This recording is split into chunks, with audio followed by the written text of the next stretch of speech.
The train had gone, its whistle fading into the vast, empty prairie.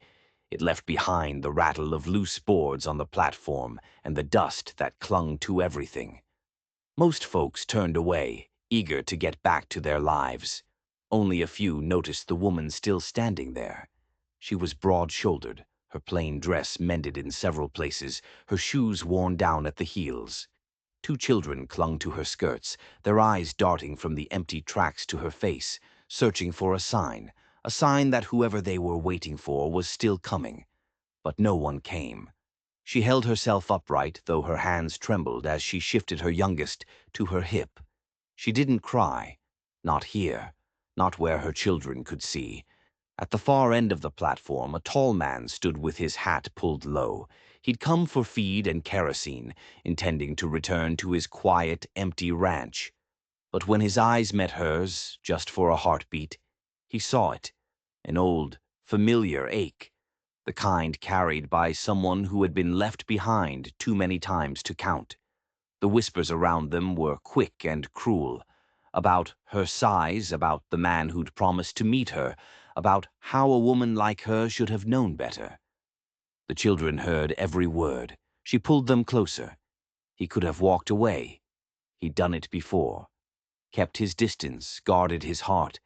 But this time his boots carried him forward, the wooden planks creaking beneath his weight. He stopped in front of her and spoke only a few quiet words, words that would change everything. He said, "You'll never wait alone again." Promises are easy under the warm sun of a train station, keeping them through storms, gossip, and the ghosts of the past. That's where the real story begins. So, what happened after that? Thomas Calder had learned long ago that you don't walk into a stranger's troubles unless you plan on staying a while. Still, his boots carried him across the platform before his mind could make an excuse to turn back. "Ma'am," he said quietly, removing his hat, "train leave you stranded." The woman, Margaret, looked up slowly. Her eyes were the color of rain clouds before a storm. She measured him, deciding if he was another man come to pity her or just pass her by. "No," she finally said, her voice low. "The people we were waiting for decided not to come." She didn't add, "Decided we weren't worth the trip." Some truths don't need airing. Thomas just nodded, letting the silence sit between them. The two children, a girl named Clara and a boy named Eli, watched him with wide, wary eyes. "I'm headed back toward Mill Creek," he offered. "Got a wagon and plenty of room. It's a long walk anywhere from here." Margaret's shoulders straightened a fraction. "We don't take charity." His gaze was steady. "Then call it neighborly courtesy. I'm Thomas Calder. Folks say I've got more land than sense, and neither's worth much when it's empty." For a moment she studied him, this tall, broad man whose face carried a quiet grief, not unlike her own. And for reasons she couldn't name, she didn't feel the usual sting of shame. Finally, she gave a small, hesitant nod. "Margaret Hale. This is Clara and Eli." Thomas tipped his hat to each of them. Without another word, he picked up their patched carpet bag as if it weighed nothing. As they followed him toward his wagon, Margaret didn't know it yet, but this wasn't just a ride. It was a step onto a road she hadn't dared to imagine. The man she was supposed to meet, her brother, hadn't just abandoned her. He had sent her here, to this man, to Thomas Calder, and she was about to find out why. The days at Thomas's ranch settled into a strange, quiet rhythm. The children, Eli and Clara, slowly came out of their shells, chasing barn cats and discovering the thrill of an open field. But for Margaret, peace was a fragile thing. One afternoon, she was hanging laundry when the wind carried voices from the road. Two women from town. Their words were sharp as thorns. "Poor Thomas," one said. "First his wife dies so tragically. Now he's taken in her. She's twice the size and half the charm." Margaret's hands froze on the clothesline. The other woman chuckled. Mark my words, she'll lead him out of house and home before winter. The sting of their words was familiar, but here, in this place of quiet kindness, it felt like a betrayal. That evening, Thomas saw the shadow in her eyes. Something wrong? No, she said, but her smile didn't reach her eyes. The next day, a letter arrived. It was from her estranged brother, Jacob. She read it in private, each sentence a fresh wound. He wrote of debts, of needing money, and then a line that made her blood run cold. I hope Calder is as good a man as they say. You'll need him to be. A man named Silas Blackwood holds my marker, and he doesn't like to wait. He owns half the valley, and he wants the rest. Silas Blackwood. The name was spoken in whispers in town. A man who bought land one way or another. That night Margaret lay awake, the pieces clicking into place. Her brother hadn't just been careless with money. He'd made a deal with the devil, and he'd sent her and her children into the lion's den. Thomas Calder's ranch was one of the few pieces of land Blackwood didn't own. And now she was living on it. She wasn't just an inconvenience. She was bait. Spring came, and the snow melted into muddy rivers. Margaret had been avoiding town, but Thomas insisted. "We're going to church," he said, his eyes firm but gentle. "This place is yours as much as mine. You don't hide from what's yours." The small church seemed to shrink as they walked in. Whispers followed them. Margaret's shoulders tensed until she felt a warm, steady hand close around hers. Thomas didn't let go. After the service, on the church steps, he introduced her. "This is Margaret. She's part of my family now. If you've got something to say, say it to me." A hush fell. Then a few people smiled and offered a hand. Not everyone, but enough. That night on the porch, watching the sky turn lavender, Margaret realized the fear of being cast out had kept her from truly breathing. Thomas had thrown open a door she thought would stay locked forever. But another door had been opened too. The door her brother had unlocked. A door that led right to Silas Blackwood. She had to tell Thomas the truth. But how could she? How could she tell this kind, grieving man that her own brother had marked him for destruction? The summer settled over the valley, long and gold. Margaret watched Thomas teaching Eli to ride, his hand steady on the boy's back. She saw the way his eyes would find hers across the dinner table, a quiet question in them. This place, this man, this life, it was becoming real, and that made the danger feel even more suffocating. One afternoon, Silas Blackwood himself rode up to the ranch. He was a man who wore his power like a fine coat, his smile thin and cold. He didn't dismount. He just sat on his black stallion and looked at the ranch as if he already owned it. "Calder," he said, his voice smooth, "I hear you have a new family." "They're not for sale, Blackwood," Thomas said, his voice dangerously low. Blackwood just laughed. "Everything's for sale, sooner or later." His eyes flicked to Margaret, and she felt a chill despite the heat. "Your brother sends his regards. He hopes you're settling in." It was a threat wrapped in a pleasantry. After he was gone, the silence was heavy. "You need to tell me what's going on, Margaret," Thomas said, his voice strained. So she did. She told him everything. About her brother's debt, about the letter, about Silas Blackwood. She expected him to be angry. She expected him to tell her to leave. He just stood there for a long moment, his face like stone. Then he looked at her, and what she saw in his eyes wasn't anger. It was a fierce, protective fire. "My wife, Sarah," he said, his voice rough. "She died a year ago. They called it a riding accident. Her horse was spooked, threw her. But she was the best rider in this county. She never fell." He took a step closer. "And the man who found her body, who just happened to be riding nearby. It was Silas Blackwood." Margaret's breath caught. It wasn't just about land. It wasn't just about her brother's debt. This was about murder. And Thomas had known it all along. He hadn't just been a kind widower helping a stranger. He'd been waiting for a reason to fight back. And she had just walked right into his life and handed him one. "This is my fight, too," she said, her voice shaking but firm. He looked at her, a long, searching look.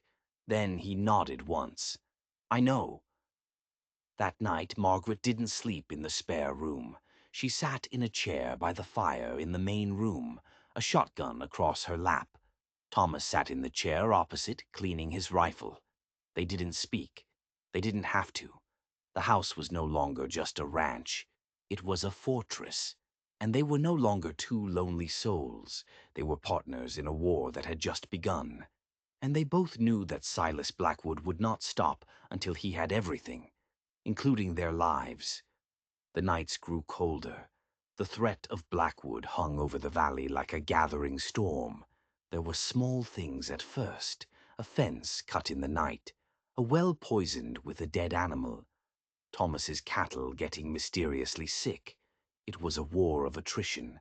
Blackwood was trying to bleed him out, to make him desperate enough to sell. But Thomas didn't break. With Margaret by his side, he found a strength he thought he'd lost when Sarah died.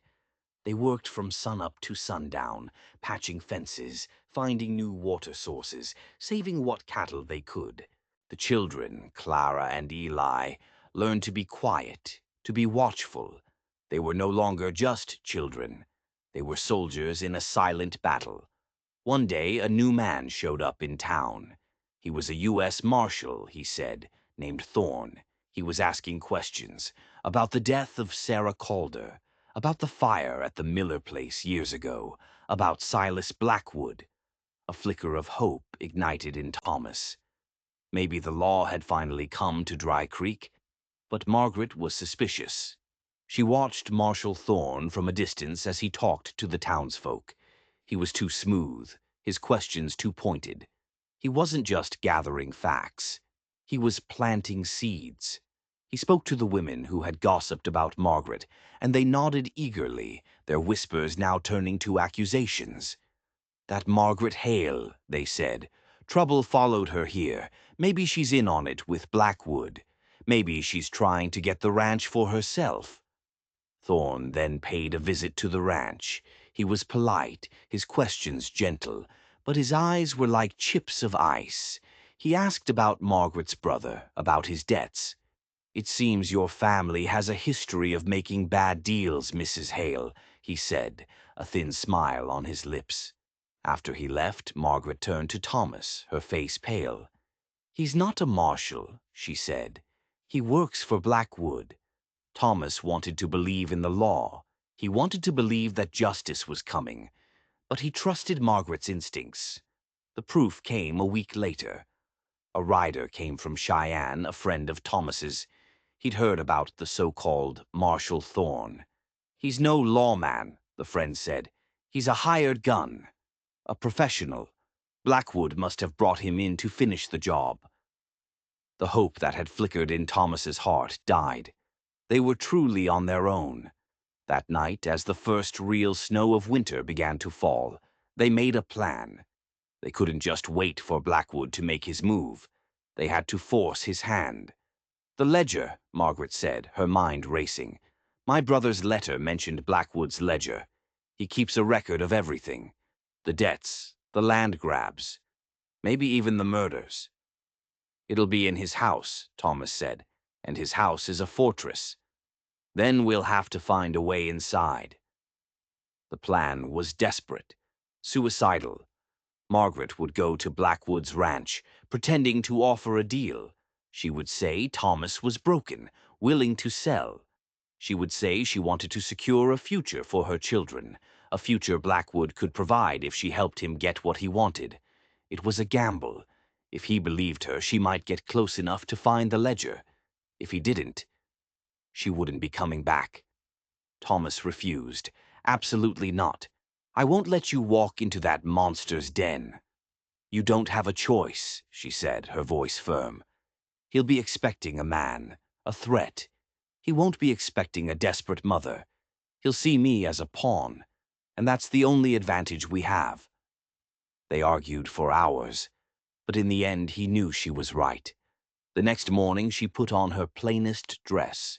She looked at her children, their sleeping faces peaceful in the early morning light, and her heart ached with a love so fierce it was a physical pain. "Watch over them," she whispered to Thomas at the door. He just nodded, his face a mask of anguish. He couldn't speak. He just pressed a small, cold object into her hand, a Derringer pistol. "I know," she said. She rode out into the snow-covered landscape, a lone figure heading toward the heart of the darkness. She didn't know if she was riding to save her family or to her own death. Blackwood's ranch was an empire built on fear. The house was a two-story mansion, an arrogant display of wealth in the middle of the hardscrabble valley. Men with rifles patrolled the grounds. Margaret was stopped at the gate. She gave her name and her reason for being there. A man rode back to the house. Minutes later he returned. "Mr. Blackwood will see you." She was led into an office that smelled of leather and power. Silas Blackwood sat behind a massive desk, a half-smile on his face. Marshal Thorne stood by the window, polishing his badge. "Mrs. Hale," Blackwood said, "an unexpected pleasure. To what do I owe this visit?" "I've come to make a deal," Margaret said, her voice steady despite the hammering of her heart. "Thomas is a fool. He's sentimental. He'll lose everything to keep this ranch. But I'm a mother. I need to think of my children." Blackwood's eyes narrowed. "And what are you proposing?" "I can convince him to sell," she said, "for a fair price, and a guarantee that you'll leave us in peace." He laughed, a cold, empty sound. "A fair price? I'll own that land by spring, one way or another. I don't need your help." "You want it to be clean," she pressed. "No more. Accidents. A clean sale and the valley is yours. The people in town are getting nervous. Even a man like you can't afford a full-blown war." He considered this. She had him. He was arrogant, but he was a businessman. "And what's in it for you, Mrs. Hale?" he asked. "My brother's debt, wiped clean, and a small piece of land for me and my children, far away from here." He leaned back in his chair, tapping his fingers on the desk. "It's an interesting proposal. Thorne, what do you think?" Thorne turned from the window. "I think she's lying," he said, his voice flat. Margaret's blood ran cold. "I think she's here for something else," Thorne continued, his eyes locking onto hers. "She's too smart to be this desperate, and Calder is too stubborn to sell." He walked over to the desk and picked up a piece of paper. "We received a wire this morning. Her brother, Jacob, was found dead in a Denver alley. Looks like he couldn't pay off some other debts." The room tilted. Jacob was dead. The last piece of her old life gone. Blackwood's smile was gone. "So you see, Mrs. Hale, your brother's debt is no longer a concern, and you have nothing left to bargain with." Thorne took a step toward her. "So why are you really here?" Margaret's mind raced. The Derringer was heavy in her pocket. It was over. The gamble had failed. "I came," she said, her voice dropping, "to see the man who murdered my husband." The lie came out of nowhere, a desperate wild card. Blackwood and Thorne both froze. "Your husband is dead, Mrs. Hale," Blackwood said, "of natural causes." "My first husband," she clarified, her eyes burning into Blackwood's. "James Hale, a railroad man. He was investigating land fraud in this valley 10 years ago. He found a ledger, a book detailing all the crimes. He was going to take it to the authorities. But his train derailed. An accident, they said." She took a step closer to the desk, her hand in her pocket, gripping the small pistol. "But it wasn't an accident, was it, Mr. Blackwood? You killed him to protect your secret. The same secret you killed Sarah Calder and the Miller family to protect." Blackwood's face was a mask of fury. Thorne drew his gun. "It seems you know too much, Mrs. Hale," Blackwood said. A pity. Just as Thorne raised his pistol, a shot shattered the window behind him. He spun around in surprise, and in that split second, Margaret pulled the derringer from her pocket and fired. The shot was deafening in the small room. Thorne staggered back, clutching his chest, a look of shock on his face before he crumpled to the floor. Blackwood stared, momentarily stunned. Then he lunged for the gun in his desk drawer. But another shot rang out from outside, and the lamp on his desk exploded, plunging the room into semi-darkness. Margaret didn't hesitate. She ran around the desk, grabbed the heavy ledger, and threw herself out the now shattered window, just as Thomas burst through the office door, his rifle blazing. The battle for Blackwood Valley had finally come home.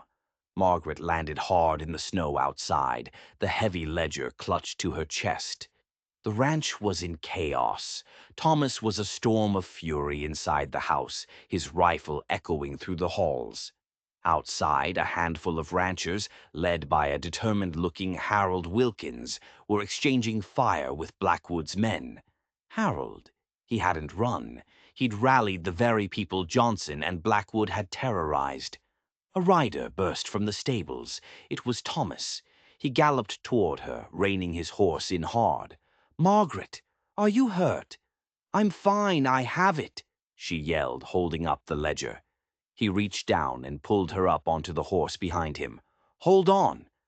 They galloped away from the burning mansion, the sounds of the battle fading behind them. They rode hard, not stopping until they reached the high ridge overlooking the valley. Below them, Blackwood's empire was in flames. They sat on their horse, watching the smoke curl into the cold winter sky. It was over. A week later, a real U.S. Marshal arrived. The ledger told the whole story. The land fraud, the protection rackets, the murders of James Hale, the Millers, and Sarah Calder. Silas Blackwood, what was left of him after the fire, was arrested. The town of Dry Creek was free. Thomas and Margaret stood on the porch of their ranch, watching the children play in the melting snow. The land was quiet, peaceful. "My brother," Margaret said softly. "He was a fool and a coward, but in the end, he sent me to you." "He sent you home," Thomas corrected her, his arm going around her shoulders, pulling her close. She leaned her head against his chest. She had come to this place with nothing but 2 children and a broken heart. She had been left behind, whispered about, and used as a pawn. But she had refused to be a victim. She had fought back. Thomas looked down at her, his face full of a love she had never thought she would know. "It's over," he said. "No," she said, a small smile on her lips as she looked at her children, at this man, at this land. "It's just beginning." Life in the West was never easy, but it was honest, and sometimes, if you were patient enough, it could be unexpectedly generous. They discovered that love doesn't always come when you're young and unscarred. It can arrive later, when you've been weathered by loss, and you're finally strong enough to recognize it. What do you think is the true meaning of family? Is it the blood you share, or the battles you fight together? If this story of courage and second chances touched your heart, do me a favor and hit that subscribe button. And don't forget to ring that notification bell, because you never know when the next story of redemption from the Wild West will drop. Thanks for watching.